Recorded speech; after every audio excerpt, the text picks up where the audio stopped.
Landon, welcome to the Lewis and Kyle Show. There's so much to talk about today. I am pumped.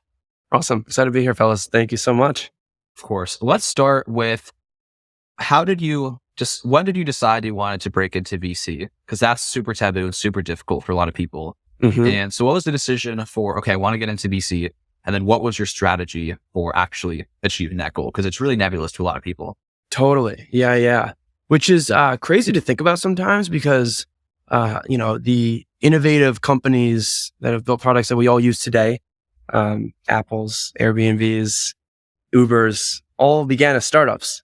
And I feel like a lot of times we, as consumers, will use these products and just blindly and not acknowledge, the history behind them. But that's something that I've always been super interested in. Like, I'm a nerd. My favorite movie sort of type is biopics, movies about other people. Like, I always love hearing like the origin story and like sort of how they got to where they are today, what they built. So I'd say the realm of entrepreneurship has always been on my radar. But VC specifically, the capital allocators, the investors, the one who actually put money forward to help fund and grow these companies or guide them along with support. I'd say that sort of came up in my life, like circa 2019 to 2020, when I worked at a startup. I was working at Cameo, the app that allows you to get personalized videos from your favorite celebrities, athletes, or Carol Baskin, and, the random people from the realm of Tigerland, or what was that show called? Tiger King. Yes. Yeah. So I worked at Cameo. I got in at that company pretty early, sort of before Cameo had this meteoric rise. Like now it's a household name. But I was doing some freelance work. For this one restaurant, I got a cameo from Charlie Sheen, which drove a lot of foot traffic and, helped put that restaurant on the map. And I was like, wow, like this company's based in Chicago. Like I should check them out, see if there's opportunities to work there. And so I ended up getting in with Cameo, like just when they were getting started as an intern, and continued through. I was there for a little under a year. It started as an internship, supposed to just be 3 months, but it extended longer because it went into the pandemic and they needed extra arms and legs and support. So working there at a startup that, went from like literally 0 to 1 and more, was so much fun. But to answer your actual question, like when did I first find out about what a venture capitalist was? It was from like the fireside chats that we would have at Cameo offices with our investors. We had like Starting Line Ventures, which is a firm in Chicago run by a guy named Ezra, who I'm really close with now. Chicago Ventures, Sequoia. Like we had these people that would come to the office, and I would always, just be sort of captivated by their personal journeys in their professions, what they currently do today as VCs, investors. And as someone who has, I'm not trying to say bad ADHD anymore because I think ADHD is sort of one of my superpowers. As someone who has great ADHD, I feel like I've never found like that one idea, when it comes to building a company that like I would be able to personally focus on for 10 plus years, which is what founders have to do. You don't become a founder to do something for 6 months, 5 years. Sometimes it takes 8 years before companies really start to see success. Of course, not if you are working with Drive, because, we have a pretty good track record. My point is like, as a founder, you need to find that one thing that you are willing to spend 10 plus years on. And that's one of the first questions I usually ask founders. Are you willing to spend 10 plus years on this? So I was humble enough to say, okay, I don't have that. I don't know what that is, but the opportunity to be able to work with so many different industries, so many different founders that are building so many different special things, that's it. So that's how I started to become really interested in venture.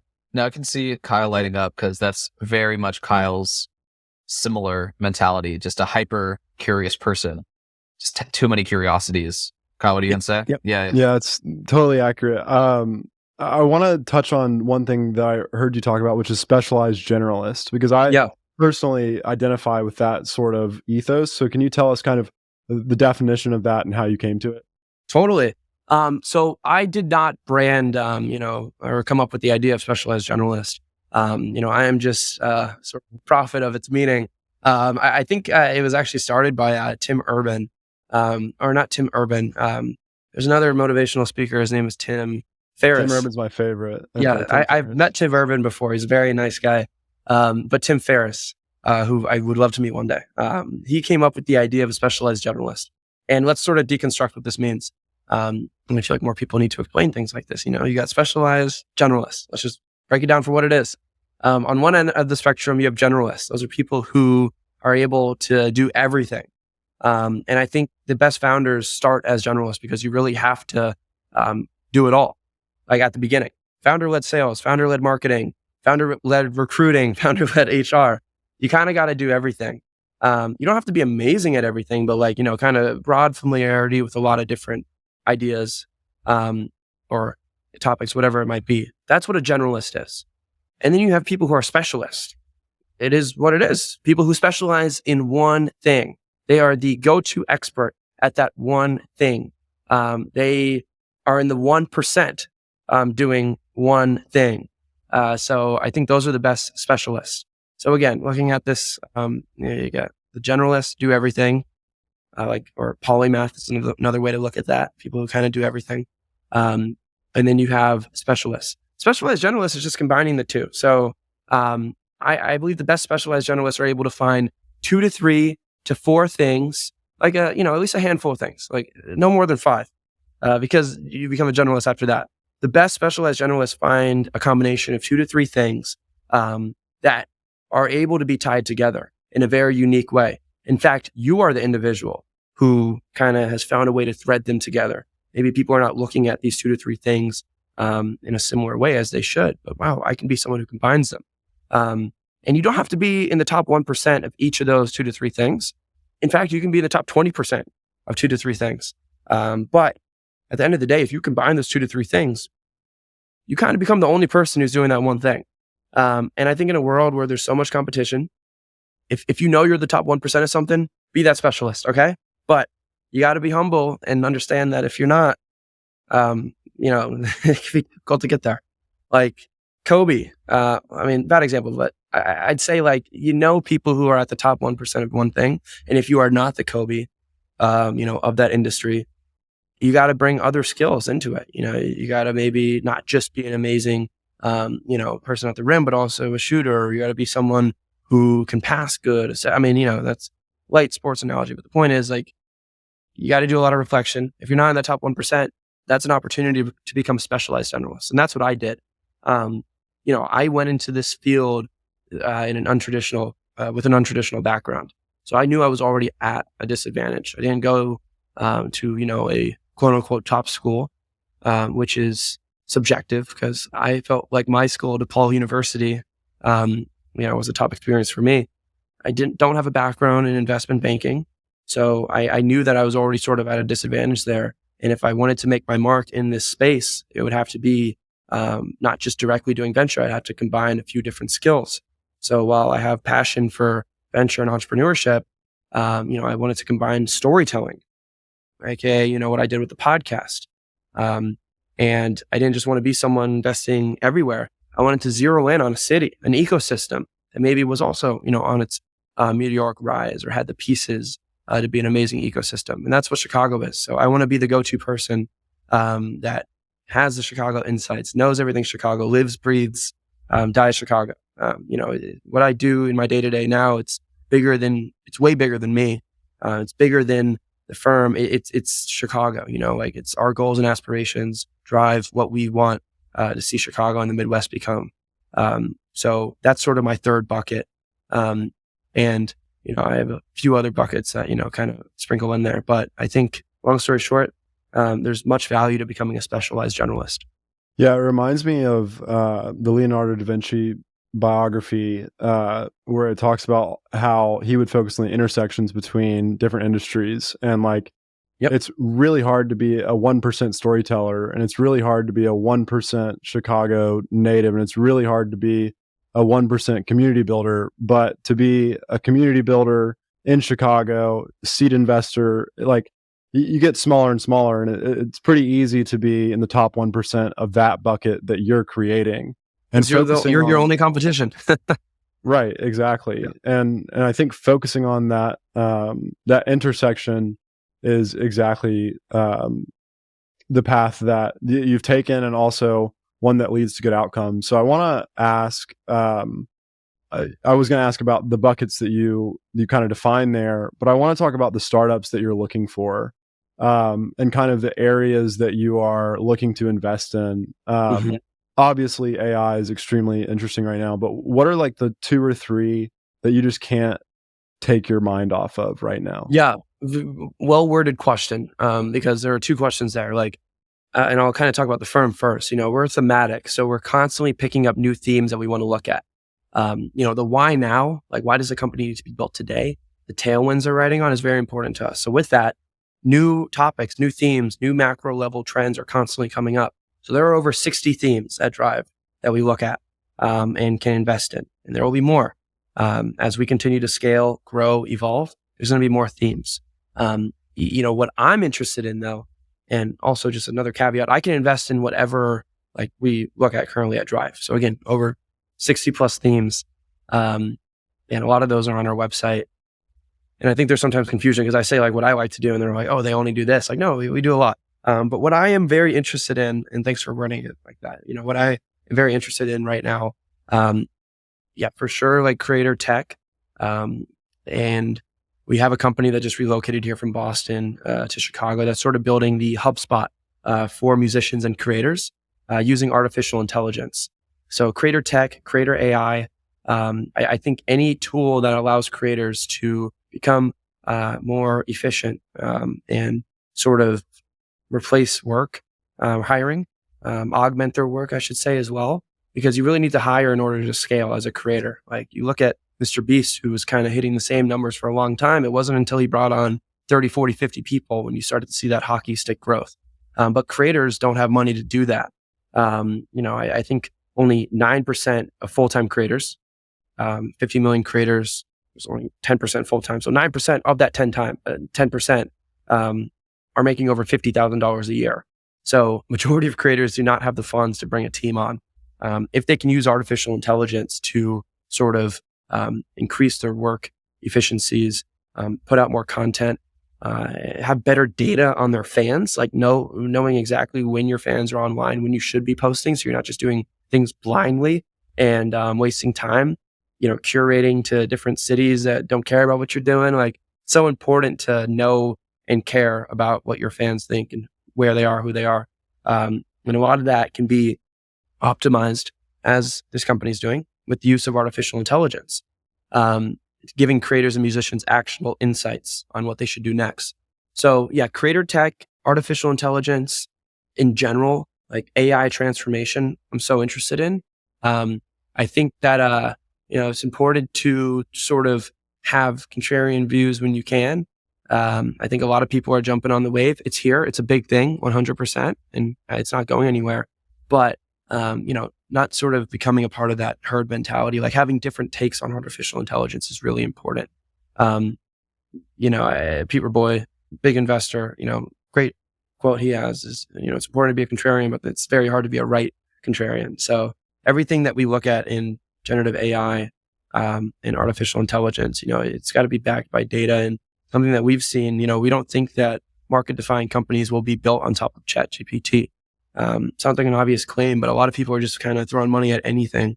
And I think that, defensibility and moat is going to be a huge question for a lot of these companies. I think it's okay to start, to sort of build out a use case and start to become, garner interest on top of ChatGPT. But as soon as you can, after, getting all the data you need, you start to fine tune, you got to move off of that. So that's something that I think is a contrarian take. And also, looking at companies that, existed before generative AI, and maybe they're bringing that into their models today. I think that's interesting as well. And I think it's sort of like yes, we're investing in generative AI as a technology, but a lot of investors are just investing in generative AI companies, when I rather be looking for companies that are using generative AI. So I think that that's something that's really important. And healthcare, democratizing access to, I'd say, information that's crucial to make better decisions in healthcare. And then also you got the current model of healthcare that's fee for service, where, doctors and clinicians and providers, they're paid out on the amount of times people visit a hospital, the quantity, when it should be the quality. So there's this it's not new, it's been spoken about for a long time, but it's sort of value-based care. It's this new model in healthcare that I'm really hoping that we see one day, where again, people are paid out if a patient gets better over time. My first investment before Drive, my first angel investment was in a company that's helping in tackling value-based care. So healthcare is a big area of interest. We invested in a company here out of the pre-seed fund that is helping people monitor and manage their long COVID, something that's affected 23 million people already on paper in the US. I know it's a lot, but you can now see the ADHD. I'm thinking about a lot of different industries, a lot of different things. But I mean, man, it just fires me up. It's so exciting. And I'm excited about what our founders are working on. I'm excited about the up to 5 founders I speak to on a daily basis now, just in my role. And I'm excited about all the universities I visit and just meeting with these early. You're going on a tour, right? Yep. Yeah. I sort of toured all of April, just visiting these different universities. And it's not that I'm just sponsored by the funds, like sponsors in like a project in partnership with the funds. Specifically with Drive, you're saying? Yes. So yeah, I'm going on behalf of Drive. But just like it's in our name, man, there's no way to apply for what we're doing. Like I'm constantly on the go. I'm constantly driving around. I'm constantly flying around. Like we meet founders where they're currently at, in overlooked places. They might not be getting the attention or recognition or capital they need to grow. And, I do that by traveling and hosting events, building community. You got to be on the go, especially when you're looking early, for sometimes founders before they're founders. So I'm not just sitting around waiting for people to come to me. I am constantly seeing which city I can hit next. Yeah, I think that's one of your contrarian takes, is the importance of not taking remote meetings whenever possible and actually pulling up and investing in a single city and building community in one place and hosting events and all of those things. Yep. Is that something you've always felt, or is there like a point where you're just like, this is kind of not as good? Like where did you develop that conviction? Yeah. So I got an adventure through a podcast, and I use the podcast sort of as my own sense of diligence. Like before I get into this space, I want to know everything about this space. And a big part of that was interviewing so many different investors. So many that I even made a separate show specifically focused on investors and VCs of all different shapes, sizes, industries, ecosystems. Wanted to see it all. And from that, I compiled data. Like, okay, the best investors are the investors that I think are the best, return wise, and investors that I, want to look up to and, want to be able to work with one day. Like, this is what they're doing. And then also, speaking with a lot of other investors that maybe just weren't doing it right. And that's simply my opinion. Or they could have, done this better, or, they should be leveraging this channel more. And that's the beauty of podcasting. Like when I started early, maybe just like sub 10 episodes, like it's easy to sort of like listen to someone and want to copy their advice, or like listen and say, oh, I can do that. But when you get to like interviewing over 200 people, it's like, it's impossible to do what everybody did. And I wish it didn't take me 10 episodes to realize that. So I really found out that you got to pick and choose what works for you and what doesn't. And that's fine. Use these opportunities as hosts to just listen, absorb, take notes. And everything that I'm saying now worked for me. And you guys might be disagreeing with a lot of the stuff I'm saying, and that's fine. Completely fine. And in fact, that should be encouraged. So I did that diligence. I said, okay, this is what the perfect investor looks like in my mind. And I think that founders want investors that have that entrepreneurial mindset. Like I am building a startup. Like I really feel like I'm building a startup because I am. I'm building something that's new for our firm, something that I need to think about distribution, go to market, pre-seed funds, right? Yep. Yeah. Like catering to our customers, user research, like getting feedback, building out new products, like, maybe this type of event, or like college visits. That was a new feature that if it doesn't work, iterate, get rid of it. If it works, make it better. So I'm building a startup, and I think I'm convinced that founders have respect for investors that like act like founders because they are founders. And maybe even I'll say builders. Like I like the word builder, because it's a great word. We're all builders. And I'm building, like I in the office early through weekends, like constantly just like sort of brainstorming on like, like how I can continue to like that's a nice whiteboard. Make this experience better, like for my founders. So, and that's been backed by data. Like it's proven that by partnering with high quality investors that, and you can define that in whatever way you want, but I think high quality means investors that are involved, investors that are more than investors, that are friends, therapists, confidants, people you can sort of, go back and forth with, people who are going to connect the dots for you. Partnering with high quality investors leads to high quality companies, and numbers don't lie. I think Drive, long before I started at Drive, I've only been there since September, has had that same mindset. And that has been the reason why we've had so many wins, and why our founders love working with us. I want to go back to a point you were making about when you interview 200 people, you cannot take all of their advice. Yeah. I think that's something a lot of people get wrong.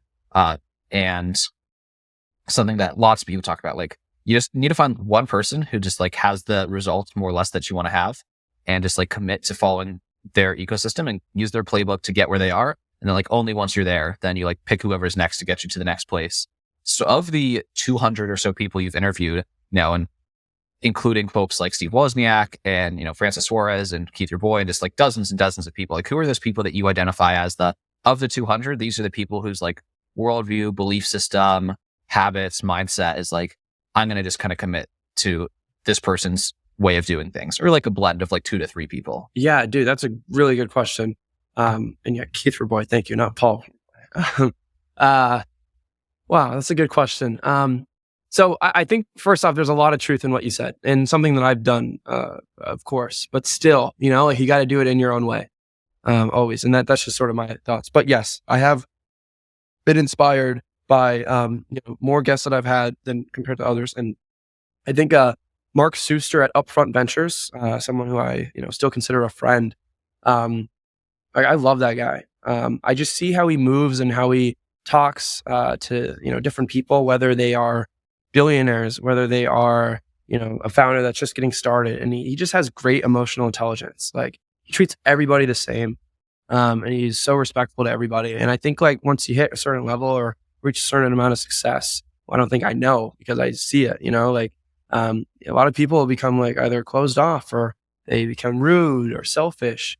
And I just feel like that's the type of guy who has not changed at all, like in that aspect. Like he is the same guy that he is now, personality wise, than he was, in his 20s, like the marks that we were talking about in the episode. So just such a kind, thoughtful guy. So I've taken from that. Like I'm not an asshole. Like I've tried to be. It's hard. Like it's hard for people who are not naturally mean. Like I want to be nice to everybody because I am, and obviously, there were pros and cons to that. Like I don't turn down meetings with any founders, even if I know it's an area that we don't invest in, because I just want to be able to still give them feedback and advice. And I hope that I never, stop doing that. Or I know, bandwidth is going to continue to become lower and lower, but still making time. And I push meetings sometimes to May. And like, if I know it's an area we're not investing in, like I'll still meet with you, but like, please respect my calendar.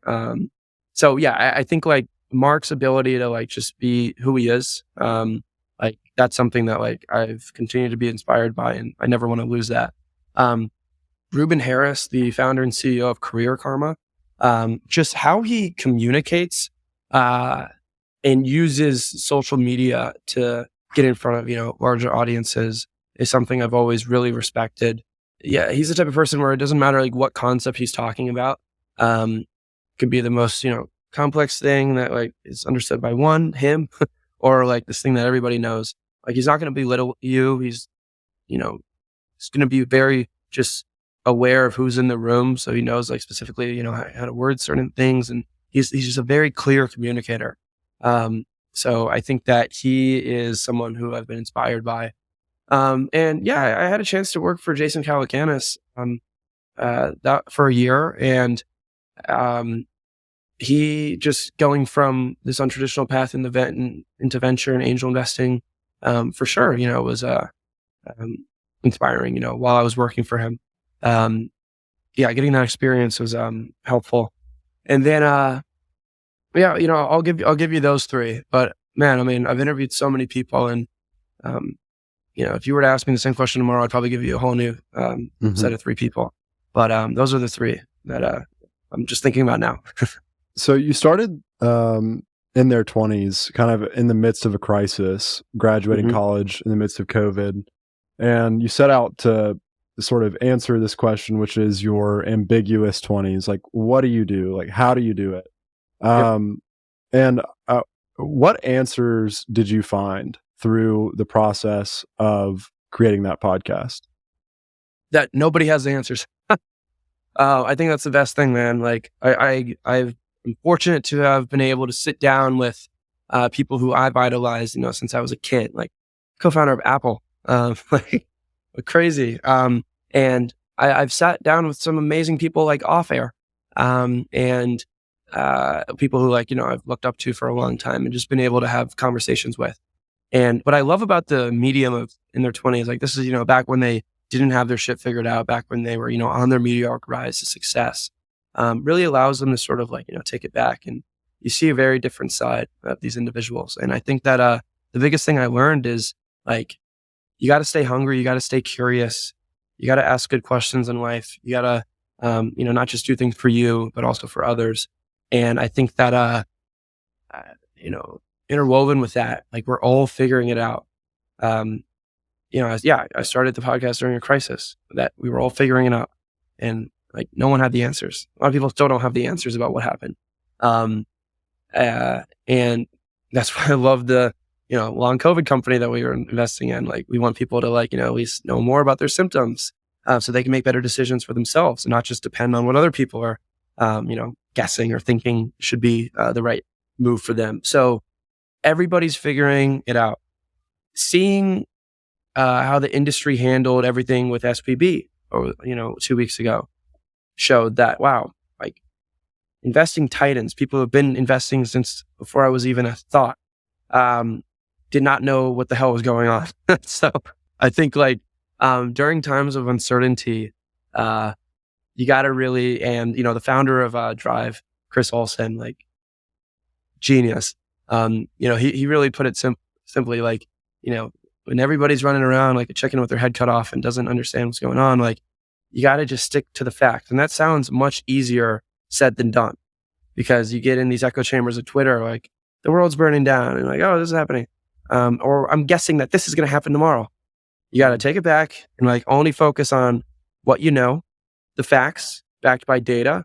And then you got to be cool, calm, collected to make the right decision that you think is right in that time. Might be right, might be wrong. You might come to find out, but can't be a guessing. So when I feel uncertain about things, just going back to focusing on focus on what you can control, and you got to really take a step out of your body sometimes and say, oh, okay, this is what I do know, this is what I can act on, and I'm going to make my next move based off of that. And again, it might be the right move, might be the wrong move, but just guessing and making moves blindly, no captain of a ship does that. You got to really be calculated. I'll let Lewis ask the next question, but I wanted to, I'm curious, have you read The Third Door? I'm familiar with The Third Door, and I haven't read it, but I'm very familiar. He kind of went through a similar journey as you, called thing, but in his 20s, looking for the answer. How did you do it? He interviewed Bill Gates and Lady Gaga and all these people, and it's funny because he came kind of to a similar conclusion, which is no one, the conclusion is that no one knows. There's no conclusion. I don't want this to come across the right way, but if there was a right answer to that question, a definitive answer to that question, it would be out there. You know what I mean? Yeah. It's there's a lot of people who've gone on the quest for it and found and learned a lot, but not learned the definitive answer for that question for all people, for all things. Exactly. I think one thing that's pretty collectively agreed upon to be a good use of time. I think that's kind of the other way you can deconstruct the question, right? Things that for most people more often than not are wastes of time or bad paths. And you can be and these things that more often than not are good directions and good things to invest in. Right? So it's learning, building, making friends, building community, good things. And then people are getting addicted to drugs, bad. There's things you can say and take off the list. And there are things you can add to the list. It's a good idea to choose from these, but there's no right combination. But one thing that I think you've really invested in super heavily, I've been trying to invest in really heavily as well, is in-person community, hosting events, being the center of a community. What's your playbook? What do you tell people to do? Obviously Chicago's on lockdown. There's a king of that city. So people, if they're in Chicago, there's too much competition. It's you versus Landon. I'm just kidding. No, because people might want to do it in different ways, and that's fine. Like, exactly. And some co-hosts. Great question. What's your playbook? What's your go-to event type? Yeah. Well, I'll give you some bars. I'll say a few different things here. I think that, I read a book, The Art of Gathering. That's one I would totally recommend. Recommendation from Twitter. I think a lot of people, when it comes to gatherings and events, I actually was just speaking at an event like 5 minutes before we started this show. So I just said the same thing because I noticed wow, this is it. And this is the beauty of Chicago and something I've seen too, like with gatherings and community. Like, it's never just founders. It's never just investors. Like, the room I was just in had founders, investors. There's someone in insurance. There was someone that did corporate real estate. There was someone that does corporate furniture. The person that got our furniture for this nice new office. And I think that at least the gatherings that I put together, like, I want different voices there, but I'm still intentional. Like, I know, like, oh, this person might be able to get use out of this person or find value from that person. So I try and bring creatives to the room with founders. I try and bring athletes to the room with investors. So my advice there, I think so many people are focused on like the what, like, I want to host this type of event, and they're focused on the where, like, I want to host an event on the rooftop of this cool building. Not enough people are sort of thinking about the who, like, who should be in that room. And I think that's how you start with bringing together a successful event, a group. And I think that is the difference between an audience and a community. An audience is sort of, you just spitting out words and helping people out, and, providing insight, value, sure. But like, a community is sort of like when members of that community can help other people out and learn from other people. So I'm very proud of like a lot of the connections I've made. People have become friends, coworkers, people who've invested, in like other people's companies, like that. Like, I orchestrated it, but like, I didn't, obviously write that check. I mean, those are people who I put in the same room. I was intentional, and that's a real example. Someone just got seed funding from an investor that we all had dinner together. So I think that I really relate community building to architecture. I tweeted about this in 21. What year is it right now? So I'm like that. Long week already. But yeah, I tweeted about this a while ago, and I just found it. I just reshared on my story today. So love that you brought this question up. But I really relate community building to architecture. I had a pretty prolific architect on my podcast, and he sort of said, like, the best architects don't and would never say that they make buildings. They instead make spaces that bring people together, and the buildings are sort of just the medium to do that, like the vehicle to do that. And I think of community building as like, a very similar thing where, I never want to have like, it's not just an event. And sure, sometimes I might brand it as like event, gathering. It's more like being intentional about who should be there, and creating that space. Because if you're not intentional with that, then like work, ideas, innovation is not going to come from that room. So being very intentional is really important. And then the last thing I'll say, because I have people who are relocating to the city, and always asking me like how I got to, become like the guy that like brings people together and host things. Sort of got to reverse engineer it. Everybody's gonna do it differently, but this is just my advice. I'd say, like, instead of trying to host events immediately, if you're new to a city, breaking into tech, like, no one knows your name, as I was just like a few years ago, less than that. Like, I recommend finding like 2 to 3 people that are the like go-to, community builders in that city, and sort of, like going to all their events, showing face. You have to be a yes man or yes woman like early. You do have to say yes to a lot of things and go to that, cocktail hour, happy hour. Like, you gotta do a lot of it. And from then, you start to befriend the people, the attendees, the people who are brought into those spaces, the rooms. And then you can recognize the gaps. Like, okay, like there should be an event like focused on this or that. I'm not going to say I created the idea of like, bringing different people in different industries to rooms, but it's something that I've prioritized, and maybe I didn't see enough of it. So I think that, you recognize some gaps. And then from there, it's a little easier to start to host your own things and build community. Love that. For me, there's so many different pieces to it. It's like, it's back to the startup thing, right? It's like you find your competition, and competition not in like a competitive, like it's not the right word. Competition's good. Like, I mean, I get what you're saying. Yeah. But it's not about beating other people. It's not about like doing better than them, but it's about like, okay, you want to see what's in the market. Exactly. Yeah. They hosted this event this way, and honestly, I didn't like that.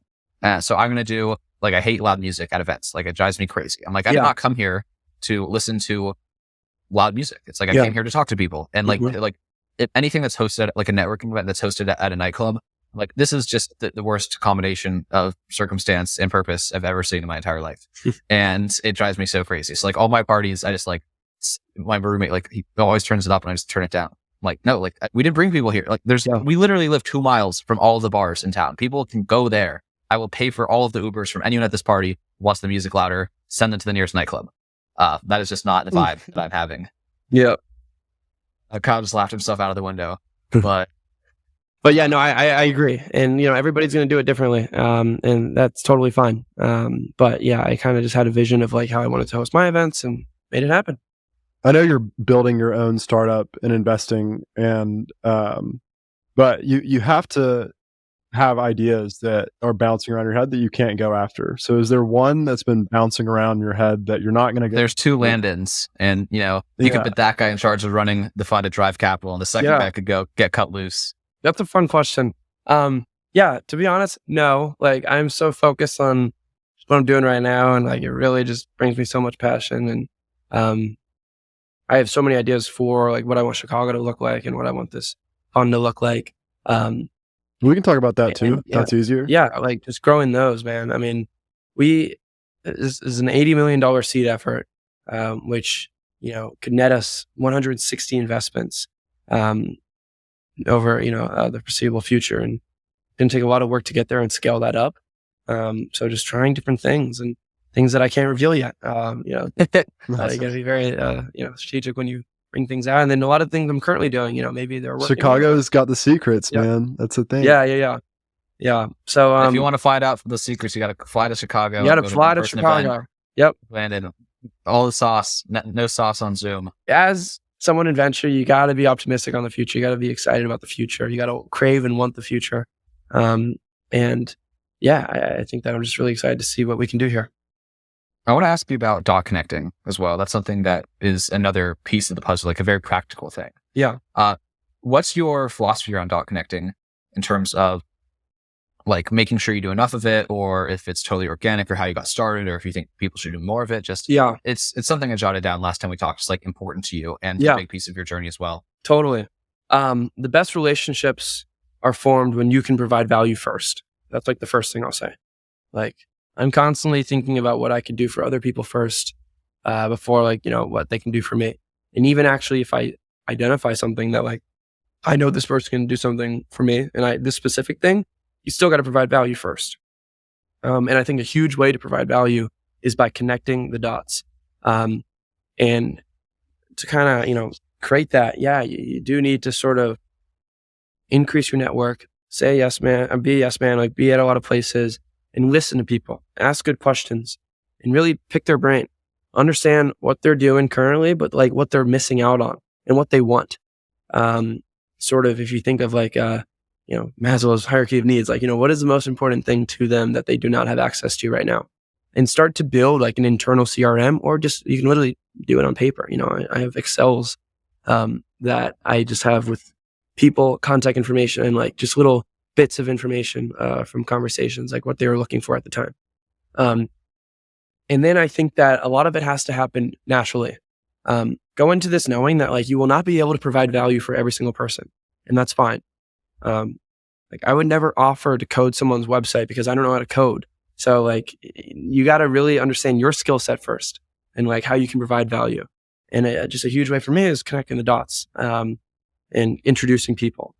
So I think like once you sort of build a large enough inventory of connections and like really understanding what they need, what they want, then you can help people out through that. So that is one of my superpowers that I'm proud of, like connecting the dots. And then of course, like there's other value I give too, like storytelling, which is very relevant, in what I do now with early stage companies. Strategy for marketing, go to market, growth. Those are things that I give. And then connecting the dots is a huge one.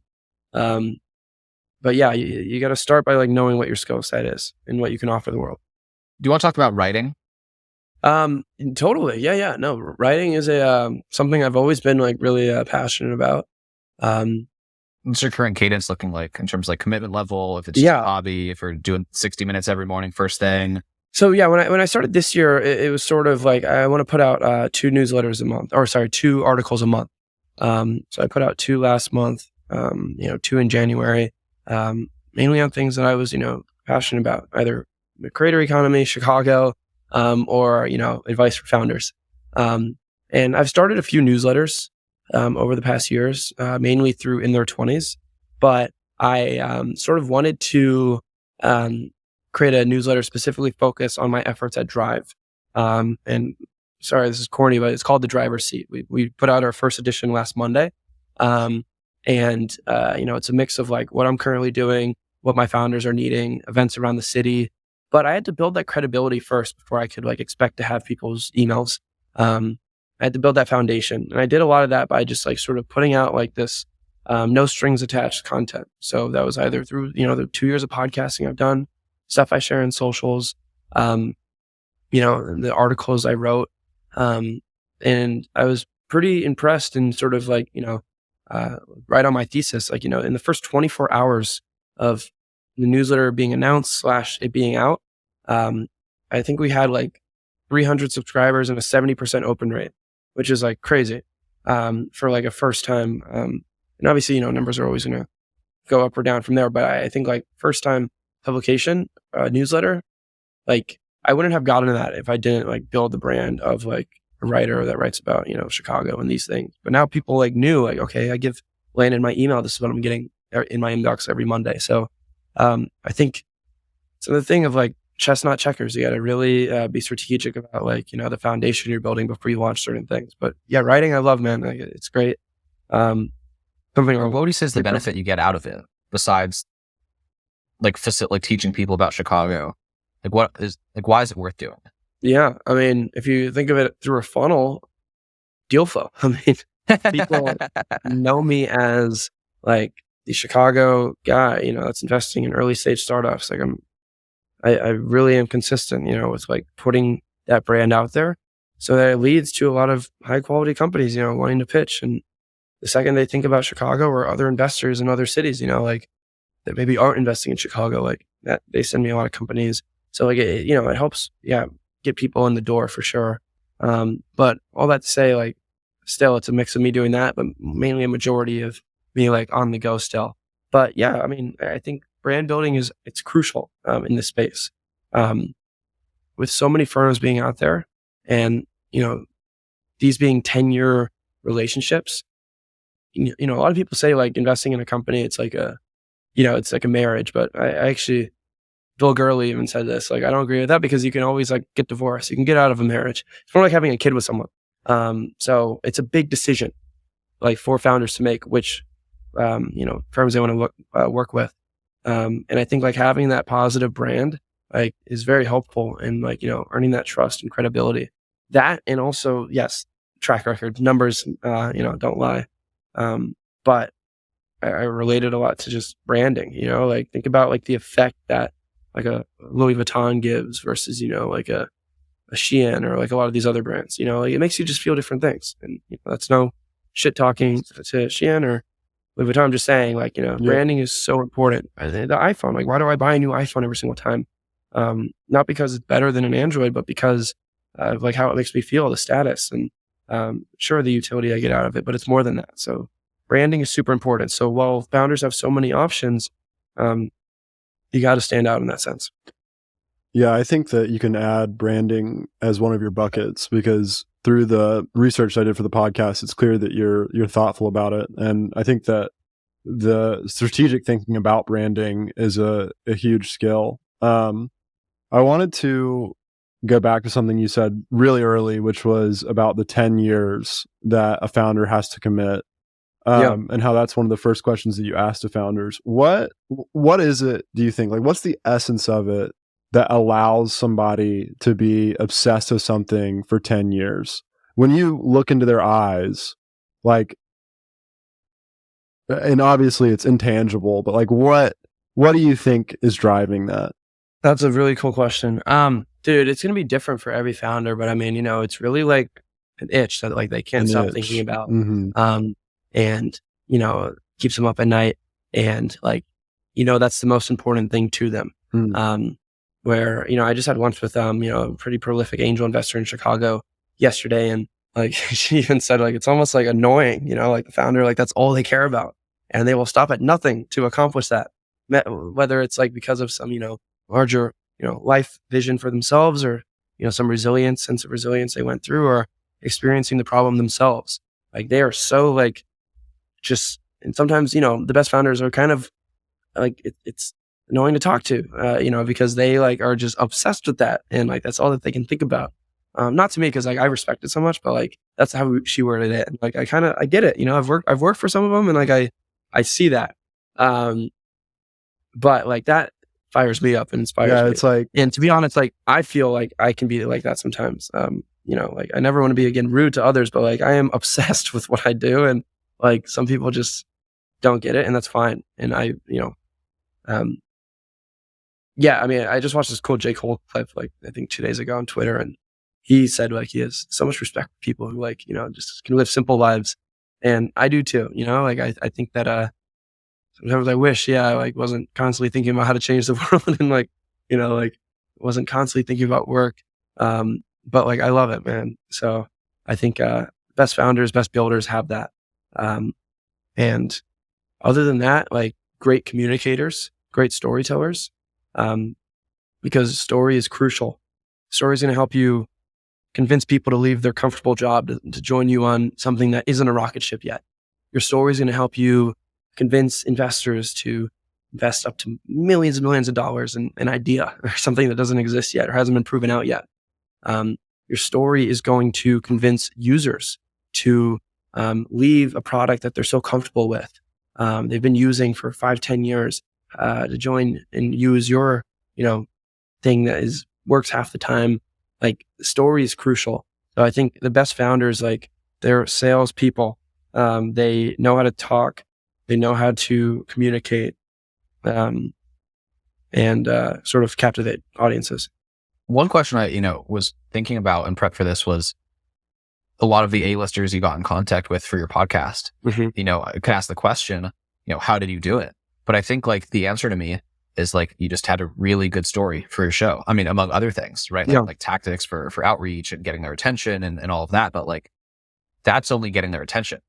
But why they said yes to doing your podcast, because, in the beginning days, it wasn't humongous. Yeah. It's not going to get them the reach of like a Fox News interview or a Netflix documentary, but it's like the story. Totally. Very well said. Yeah. And I think that,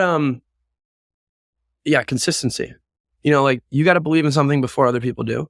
And I think a lot of people like just the more episodes I put in, like the more reps, like hitting 50 episodes, 60, 100, like they start to see that they're like, oh, okay. Like he's been doing this for 60 straight weeks. Like every single Monday. What's part of the story? They respect that. So I think that, like that is one thing, like you got to be consistent and just don't expect things to happen overnight. So that's A. And then B, to your point. Yeah. Like this timing was right, man. Like I could have launched in their 20s 5 years before. And I don't know. Or 5 years later, maybe not would have been as successful, but like being able to say like, I am a early 20 something that is living in a catastrophic, event, that's changing the course of history. What were you doing, back when you didn't have your shit figured out and like you were faced with uncertainty, maybe the, 08 recession, or maybe, like the Vietnam War, like, like these other traumatic moments that happened around your 20s, or like, how did you kind of face that and deal with that? People, loved going back and reflecting. So I noticed a gap in the market. and there were proof points behind that. I always saw these Instagram posts, like, it's what Oprah was doing in her 20s, and like J.K. Rowling, lived in a car. Jeff Bezos lived in a McDonald's, and I was like, okay. You're saying like the storyline being appealing. Yes. Like like the hook. Exactly. And I always craved Meg more. J's book, right? Being like a whole thing as well. Yep, exactly. And yeah, I always wanted more. Like I always wished that there was a podcast or a newsletter or like, a book that sort of focused on that year, decade. And there have been some, but like not enough. So that's sort of what led to the obsession, like noticing a problem, wanting to see that fixed. The why now, again, like with COVID, the timing made sense. Market size, like, a lot of young people out there. But then also older people that are interested in hearing the stories of like how their peers did stuff. So yeah, like in their 20s was a startup. Kyle, let's do a few bonus questions. I'm gonna cue you up first. I'm making an out of pocket comment, not out of pocket, but just a funny comment. Hopefully it's funny. Yeah, I've really built it up, but I think the storyline for that is a lot more compelling. The other day I had this idea for kind of been growth hacking our YouTube channel with shorts, and it's been working very, very well in terms of like just posting shorts from like someone who's an A-lister, whether or not we've had them on the show, just because it's going to get the clicks and the views and the algorithm, the whole bit. And so now that's working well. So I'm like brainstorming further ideas for it. And I want to start a little mini series called Whack Shit, basically being like, cause you basically say, it's like when you deconstruct effective social media hooks and then just replicate them, that's like the playbook. Yep. Right. So it's like your playbook was X successful person, X hyper interesting person with a crazy interesting backstory times what they did in their 20s equals like good piece of content, good piece of content, good piece of content. Just repeat 100, 200 times, 200 good pieces of content. And then anyway, so my mini idea was the Whack Shit series. So like Elizabeth Holmes from Theranos saying whack shit nonstop for 55 seconds. And then SBF from FTX saying whack shit nonstop for 55 seconds. And then Billy, just like for shorts, just like a series of like 10 of those shorts and just see if those like blow up the channel just with like comedy, entrepreneurship, psychology, humor of just like, what's Firefest? The Firefest guy saying whack shit nonstop for 55 seconds straight. Yeah. And I'm saying 55 seconds because I need it to be under 60 seconds. So it can be YouTube short. Anyway, that's my, idea of the day. I love that. Do it. A little mini content series. I've tasked our shorts guy with it. So we'll see if he comes through. But it's just like a funny little hook, just people saying whack stuff and like the person being an entrepreneur who was super relevant, but like now it's kind of less relevant and it's not a good thing. And like, let's kind of like look through the receipts and like find a soundbite of them just like saying some out of pocket stuff for a minute straight. I will run that as a short series. So hopefully I didn't say too much whack shit today. Landon Campbell saying whack shit for 55 minutes nonstop. Yeah, I'll go with a bonus question. When you landed at DePaul and I guess I should ask you first, had you had experience with Chicago prior to college?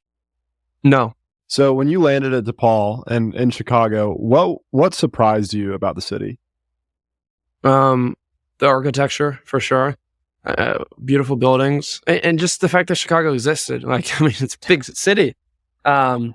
Big city that no one from California would ever visit, like on family trips, and like it wasn't a vacation spot. So yeah, more or less just how nice the people were, and how good the food was, and the architecture and the views, like the river in the middle of the city and the lakefront. Like, why is this place?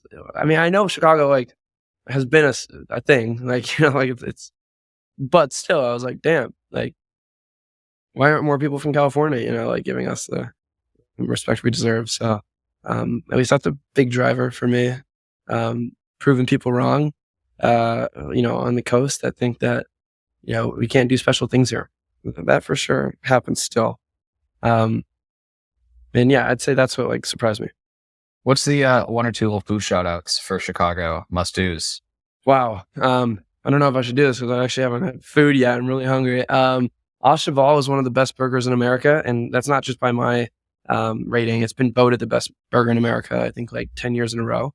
Might be going there tonight. 3-hour wait, but I know some people there, so hopefully I can get the best burger in the world kind of night for Landon, everybody. Yeah, I'm hoping. So yeah, that place is great. I'll just give you guys that one. Can't think about food too much. I'm starving. What about Portillo's? You a Portillo's guy? Portillo's is cool. Yeah, Portillo's is great. Okay. I'm in the one other place that has Portillo's. It's Scottsdale, Arizona. No one knows that. I had no idea. Well, so that's awesome. But that's my only Chicago trivia I have. That's funny for the listeners. Amazing. I mean, I'm trying to think if there's any other any other quickies, but it's been a blast. And yeah, it's been a lot of fun. One of my favorite podcasts for sure. Thanks for letting me ramble. Anytime. I don't know. I saw you publish an episode like Monday of this week. So show is still active. It's not the only thing on your plate, but you're on Twitter. You have newsletters. You have, I believe, an Instagram page as well. Yep. You're all over the place. Where should people get in touch if they're looking for pre-seed money or just looking to continue learning from you? Yeah, Twitter or Instagram, Landon 20S, Landon 20s. When I turn 30, that's going to become a mess. So we'll see what happens. And then, my email is landon@drivecapital.com. And just back to storytelling, I'm not reading an email that's 6 pages long. So just be very short, simple, to the point, clear, and respect that if I don't get back to you in 24 hours, it's because I am very public with my email, and that reflects my inbox, which is always on fire. So I try and be as responsive as I can. But if I don't respond and a few days go by, just bump it. And I think that we're all adults. There's nothing wrong with that. Amazing. Thank you so much, Landon. Awesome, guys. Thank you so much.